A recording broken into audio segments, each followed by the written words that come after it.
And there it is, folks. Where winning matters. What was it about? Maybe 5 months of battle rap. Actually, it is about 5 months of battle rap. Down like that and preparing for semi-finals and the finals. Wow. I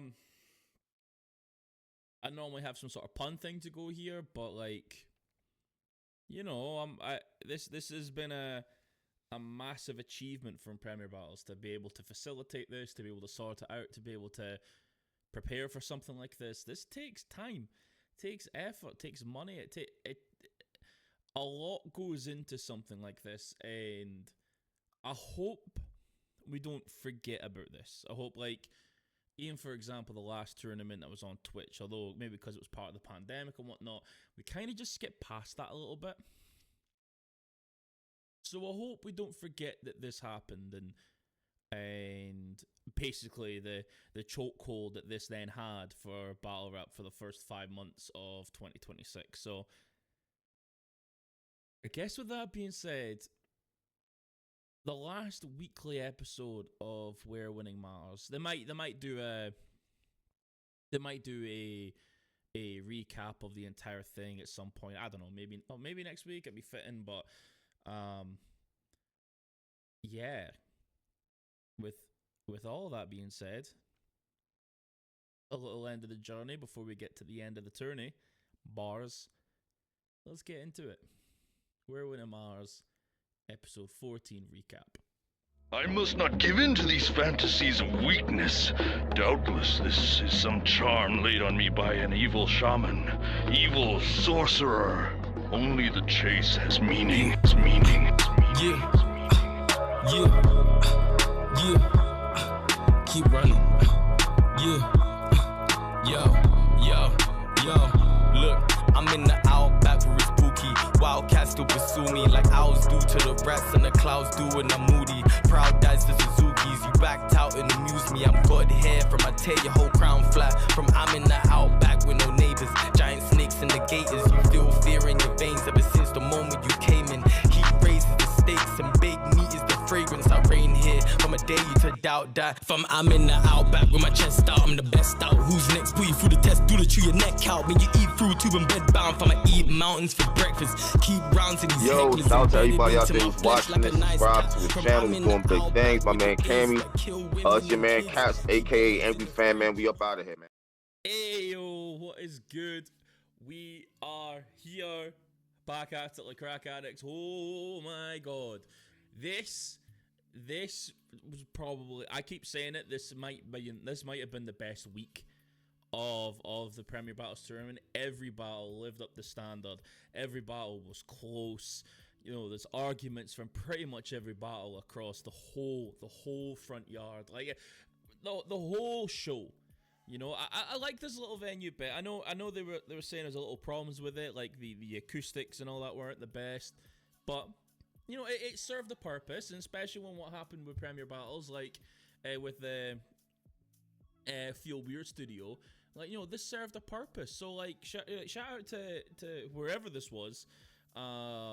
They got the battles sorted out, and it was good to see Bobby Rex back. That was good. Like whether it has been like the not hosting, or I think essentially ever since what happened with the Cortez situation, Bobby Rex took a step back from this entire thing, which was a shame, but I can totally understand why. He would do that. But to see him doing the after show stuff, that was really special. It's kind of like getting the band back together for the very end. Yeah, it was like the show was structured differently. It was just boom, like battle, interview. We could have had that smutted in the middle, but I mean, at this point, the idea was just to get the battles out, get it all moving, and just get right into it. So without further ado, on the same vein as the Premier Battles, Let's talk about the battles. Let's get right into it. Off with Pagan versus Enigma. Here. This, like, even for Pagan, this was closer than comfort, to be honest. That first round from Enigma was pressure. It was absolute pressure, and that's not to say that Pagan wasn't great in that first round, but that first round from Enigma, oh, like that, everything, the stars were lining up so well there, that it was looking like, oh, he might win the second after this. Like, that first round was one of those rounds that you inadvertently win the second off the momentum. You know, Pagan did what he did, but there was a little bit of, we're waiting on Enigma. And so Enigma went in the second. I'll not go into the details of it, but a bad joke. He did get it back, though. Respect to that, because at some point you just call time, but he did get it back. So I'm you know, points for that, but obviously you missed 40 seconds of your round, got into it, and it was already, they were already saying 0. The clock was on red, and that was it. And Pagan was very good in the second. The third, again, this was too close for comfort. I think I just really appreciate what Pagan's doing. I do. I really appreciate how Pagan's coming across with every battle. There was some bars in there that that Enigma had as well that were just really fucking good. It literally, the whole battle comes down to the third, and do you know what? I think what won Pagan this battle was the third round momentum building, and it just and that's the thing. That's not exactly momentum building as in the crowd's rocking with it. That's like momentum building sonically. That's momentum. It's going from here to here to here. Like even the Jesus Christ, you know, for the crucifixion, and then even having the little bit afterwards of like having like the lead up to the the died for, like the. It's like they died for the sins. I feel like I'm stuttering and mumbling through this, but it's like the whole thing and the crucifixion, and then he tied into he already died for your sins anyway. Like it was some sort of extra. It was the extra line afterwards that really got me. But it was like that third round. I'd butcher it trying to repeat it. But it just connected everything together so much better. But man, Enigma needs to. I need to doff thy cap for Enigma, because, you know, I want to see what he does next. I really do. I think there was a point before, and maybe it was just the journey that he took in battle rap to be where he was.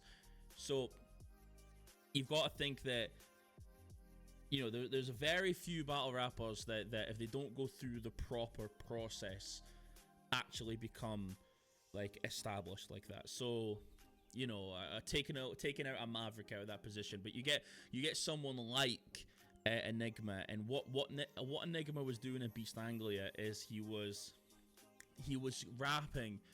The standard wasn't there, so he was never exceeding the bar. So like if he's not going to go the distance, if he's not going to do his best, if he doesn't need to, he won't, and his best will only be so far, which might be a point that we'll get into later.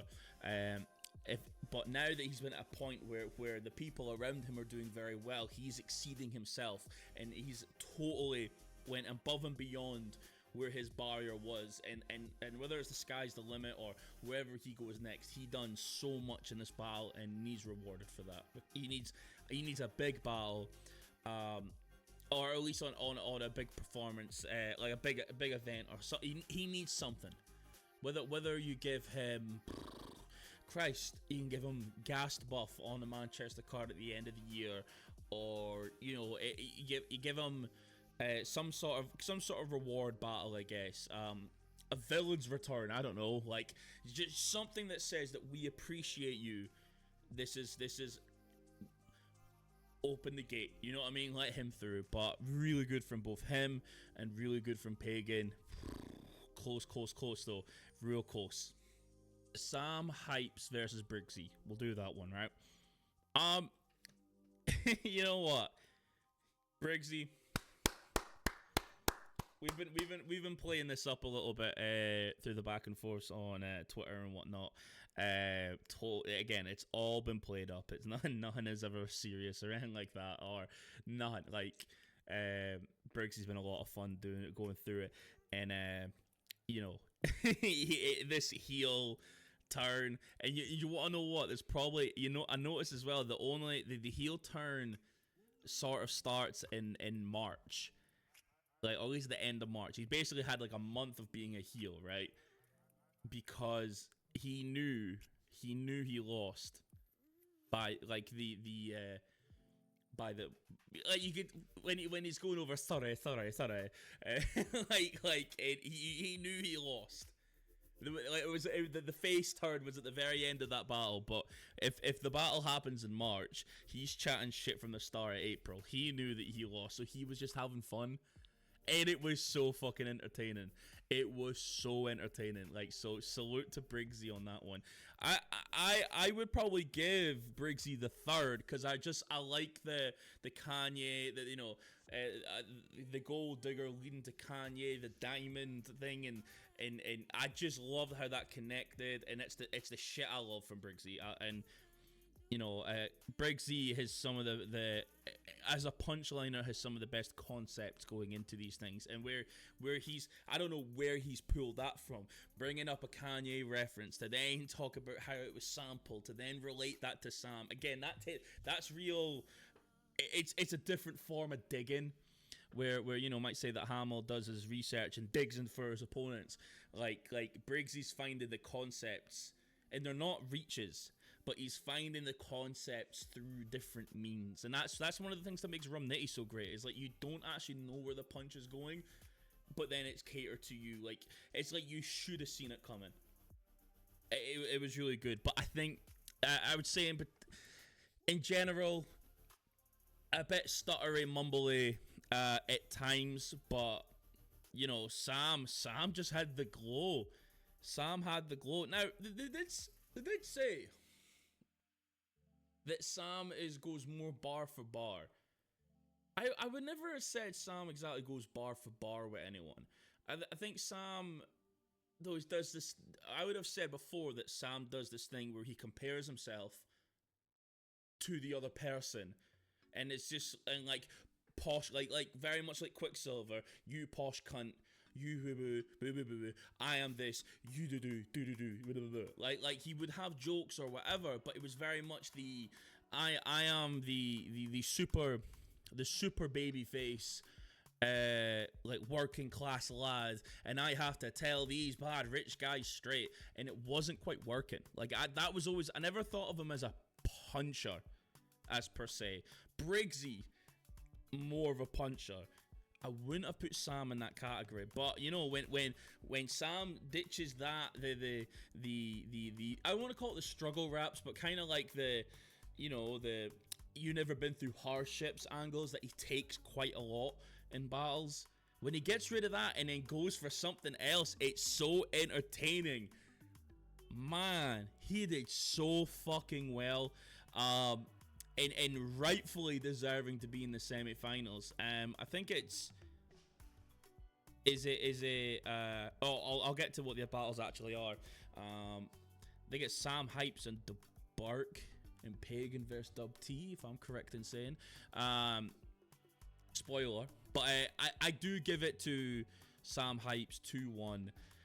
Minimum, but I really like Briggsy's third. Sam Hypes, with the jokes were landed, but you want to know what they were like? They were well performed. It was up here, the hands are moving, so that it's kind of like, that's in itself the chops in the description, like, you know, it's so much more visual than just the standard, and I'm just a rapper and I rap. Like, he's actively displaying what is going on in the battle, you know, like, that's what he's doing. So it just come off so much better in this battle, and whatever he's done there, I want to see that again. I want to see that, and I'm not expecting improvements, but I'm just expecting this level of content on the next one.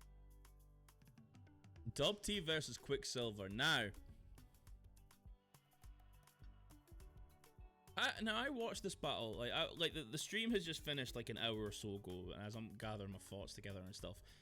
I watched this battle in like I said, like homeschool and whatnot. They had a read of the battle. I had a different read of the battle, where it. I had Dub T winning the first, like an edge. Quick winning the silver, winning the second, and then Dub Edge in the third. Now, because what the judges had said about this battle was that it was very much Dub T counter writing, and Dub T, you know, like which you know was like both of them were kind of counter writing in the first, but it was Dub T's came to fruition, and then the second round was quite a convincing win for Dub. I thought to myself, the second like the shit that Quick was doing in the second. This is my favorite Quick as well. Favorite Quick performance. Like, and this is actively this is an attacking Quick. This is attacking Quick, and it made the battle so much closer. Because I don't think Quick could have laughed off what Dub T was doing. I don't think that would have been the right approach.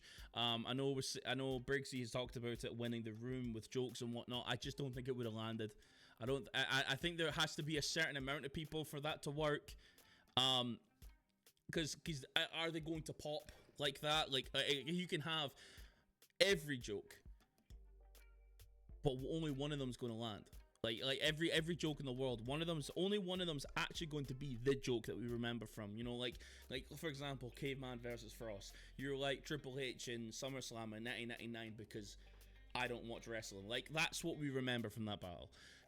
But you know, he had a lot of jokes inside there, but we walk away with the one.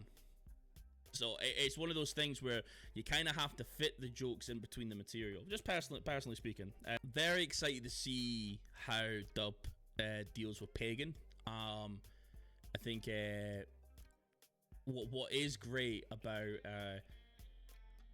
Dub T is we've seen the close call. We've seen him get nicked. We've seen him like he could have been out. He could have been gone.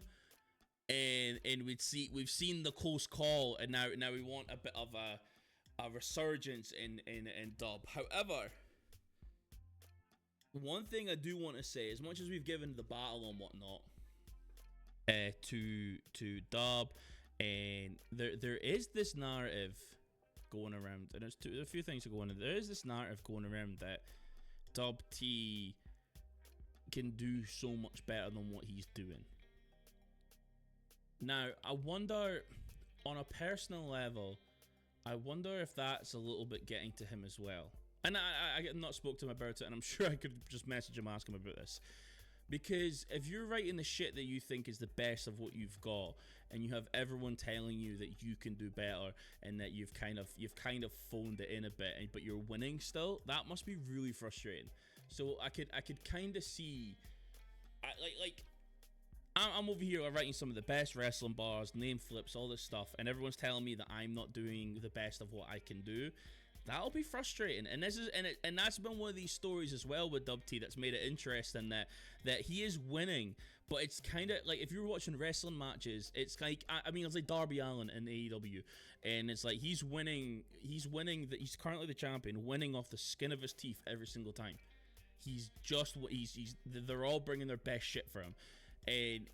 But if you're winning the skin of the teeth every time, and you're being told that you can do better when maybe you can't, that puts you into a difficult position to prepare to write for the next person. So if we were to say like let's say in the future, right? Because he had this interview afterwards, and I think it kind of come across. Let's say he does get the like the Bobby Rex battle, for example, which I want to see now. I want to see more so because he's brought that up in the conversation, the post interview, and they've had their little back and forth. And you can read a lot from they're very pally and whatnot, but you can read a lot from their facial expressions. It's very, very interesting.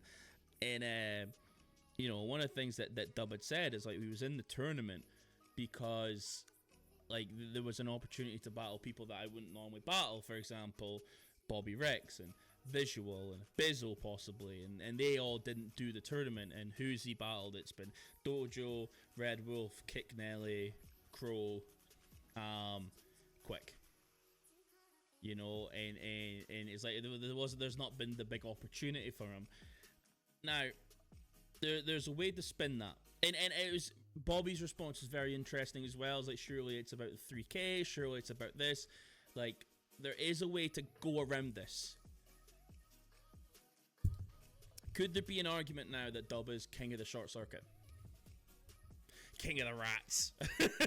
You know, is Dub T maybe not the leading man now? Like, unless like him and Dojo might have to run a third one for that title, but does that mean that he's maybe king of the short circuit? If he beats Pagan, I don't think there's anyone else that Dub would battle to then confirm otherwise. He would be probably considered the king of that room, and that could hold its own title. Make your own fucking title up. I'm the king of the short circuit.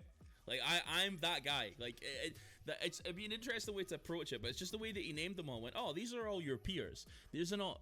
But it is a tournament. You're not always going to battle the people above you. You do have to take those below. And I think Bobby had dealt with that pretty well. But, you know, hey, good for Dub T. Fucking putting it on them. You know, like, this is what I was expecting. This is what I can get. You know, and whether he's right or wrong is a different thing. But, like, he put it on them. Fucking right. And it's just really interesting to see that where Dub's mind's at. Because if he's been told all this time, oh, you could be doing so much better. You should be doing this. You could be doing that. What's going on here? No wonder it was difficult to go fucking sit down and write for people. No wonder when everyone is telling you you should be doing better.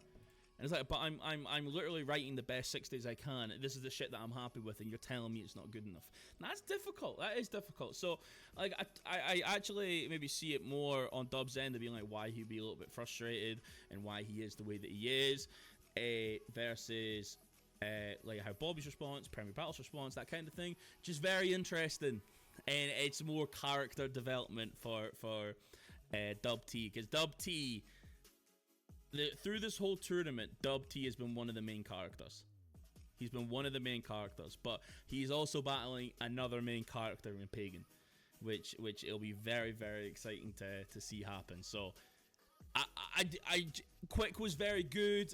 Again, I go back and think of the one bar I've walked away from was like the Hulk Hogan, you know, and that's not a stretch T. Like, it was so subtle, but it was just right afterwards. It's the second hit. It tickled my fancy for sure. But I do think Dub T won. Great battle. Hamill versus the Burk. I thought Hamill versus Pagan was going to be battle of this entire event. This entire series. This might be battle of the entire series, to be honest. It might be. Really difficult to call. Really, really difficult to call. So, this is really tough.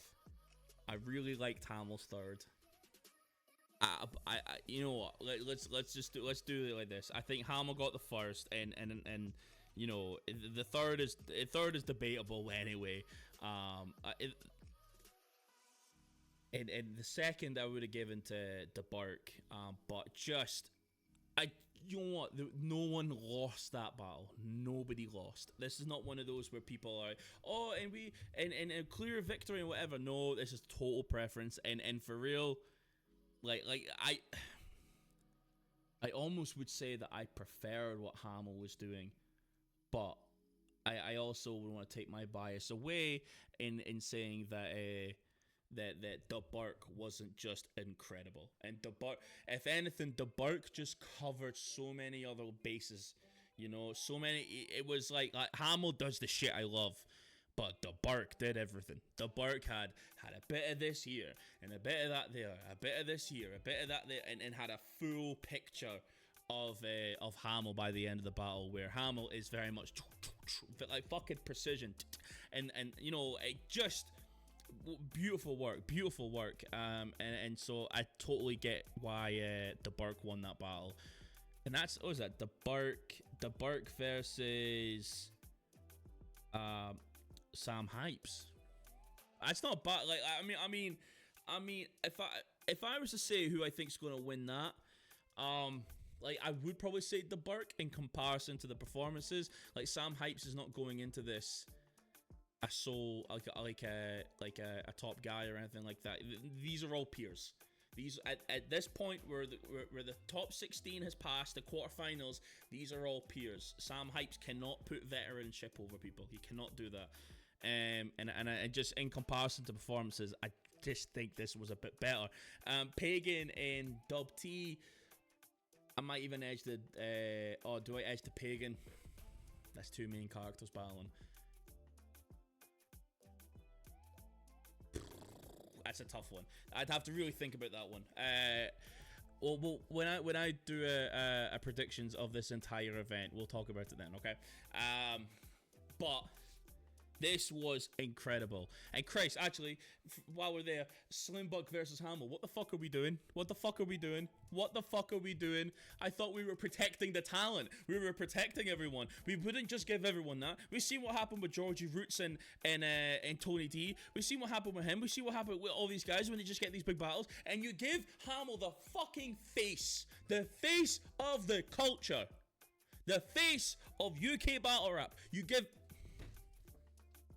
Hey, Slimbuck might, as much as everyone else has been like from like the tournament and battles from, yeah, Slimbuck, he's got a lot of people. This will be interesting. Okay. I like I said, I do think the Burke won it, but this was close. And it was very, like Hamill solidified. Hamill is solidified as a battle rapper, and here there's, I will take no Hamill disrespect. I will take, unless he fucks up, then dog him. But I will take no Hamill disrespect because he is fucking incredible and is doing exactly what is asked of him every battle, and to almost robotic level. No matter who, he's doing exactly what is asked. And the Burke, the Burke is like the drunken. Is like the, I don't know, you know, what do they call that style? Is it the drunken monkey? You know, and it's like the drunken kung fu master. And you just don't know where the fuck he's going. Bam! And you just have no idea. The hands are all the way. Bam! Like it's a roller coaster with the Burke. So, amazing performances. Hey, so to finish this off, thank you so much for following all these recaps. This might be the last one, unless there's more. I'll not confirm anything like that or anything like, really I won't. It might be the last, it might not be the last.